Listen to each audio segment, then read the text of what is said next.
شہباز شریف نے پاکستان کے 23ویں وزیر اعظم کی ذمہ داریاں سنبھال لیں۔ شہباز شریف کو وزیر اعظم ہاؤس میں گارڈ آف آنرز پیش۔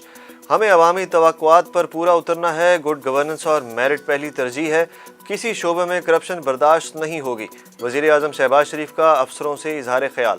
مریم نواز اور حمزہ شہباز کی وزیر اعظم ہاؤس میں شہباز شریف سے ملاقات، عہدہ سنبھالنے پر مبارکباد دی۔ وزیر اعظم شہباز شریف کی کابینہ کی تشکیل کے لیے مشاورت شروع۔ وزیر اعظم کا اپنے اتحادی رہنماؤں کو پی ایم ہاؤس بلانے کے بجائے خود ان کے پاس جانے کا فیصلہ۔ شہباز شریف کی آصف علی زرداری اور بلاول بھٹو سے ملاقات۔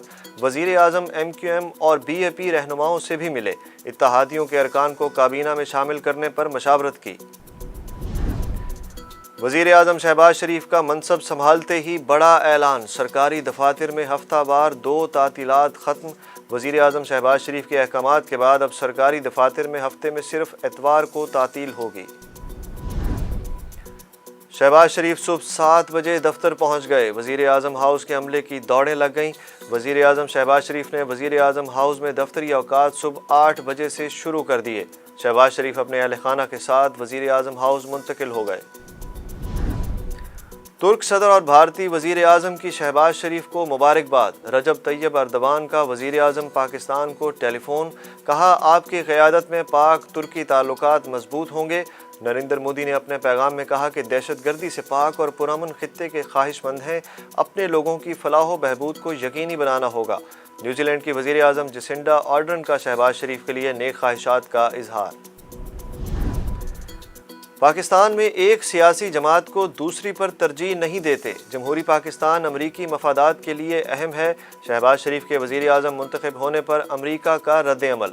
وائٹ ہاؤس کی پریس سیکریٹری جین ساکی نے کہا کہ پاکستان کے ساتھ دیرینہ تعاون کو قدر کی نگاہ سے دیکھتے ہیں۔ عالمی ادارے فچ نے پاکستان کی معیشت کے لیے خطرے کی گھنٹی بجا دی۔ عالمی ادارے کے مطابق سیاسی عدم استحکام کے باعث ملک کی معیشت متاثر ہو سکتی ہے۔ فچ کا اپنی جاری کردہ رپورٹ میں کہنا تھا کہ رواں سال جاری کھاتوں کا خسارہ 4 سے بڑھ کر 5% ہو سکتا ہے۔ کاف لیگ کا پنجاب کی وزارت اعلیٰ کے لیے ایک بار پھر آصف علی زرداری سے رابطہ۔ ذرائع کے مطابق کاف لیگ کے رہنما طارق بشیر چیمہ اور چودھری شجاعت حسین کے بیٹے چودھری سالک حسین کی آصف زرداری سے ملاقات ہوئی، جس میں انہوں نے سابق صدر کو چودھری شجاعت کا پیغام پہنچایا۔ طارق بشیر چیمہ اور سالک حسین نے پنجاب میں وزیر اعلیٰ کے لیے پرویز الہی کی حمایت کی درخواست کی۔ عمران خان کے کراچی مزار قائد پر جلسے کی تاریخ تبدیل۔ پی ٹی آئی کے مطابق پارٹی چیئرمین عمران خان اب 17 کے بجائے 16 اپریل کو کراچی میں جلسے سے خطاب کریں گے۔ عمران خان کل پشاور میں بھی جلسے سے خطاب کریں گے۔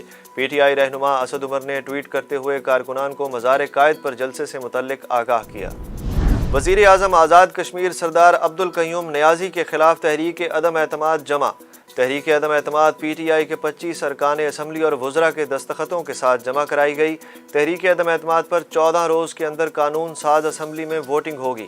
ممبران قانون ساز اسمبلی نے سردار تنویر الیاس کا نام نئے قائد ایوان کے لیے تجویز کیا۔ شہزاد اکبر اور شہباز گل کے نام سٹاپ لسٹ میں شامل کرنے کا آرڈر معطل۔ اسلام آباد ہائی کورٹ نے شہزاد اکبر اور شہزاد گل کے نام سٹاپ لسٹ میں شامل کرنے کا آرڈر معطل کر کے ڈی جی ایف آئی اے اور سیکریٹری داخلہ سے جواب طلب کر لیا۔ ڈالر کے بعد سونے کی قیمت بھی نیچے آ گری۔ سندھ صرافہ بازار جیولرز ایسوسی ایشن کے مطابق سونے کی قیمت میں 900 روپے کمی کے بعد ملک میں فی تولہ سونے کی قیمت 1,31,400 روپے ہو گئی۔ عالمی منڈی میں خام تیل کی قیمت میں 4% تک کمی۔ برنٹ خام تیل $99 فی بیرل سے نیچے آ گیا، جبکہ WTI خام تیل کی قیمت $95 فی بیرل سطح پر موجود۔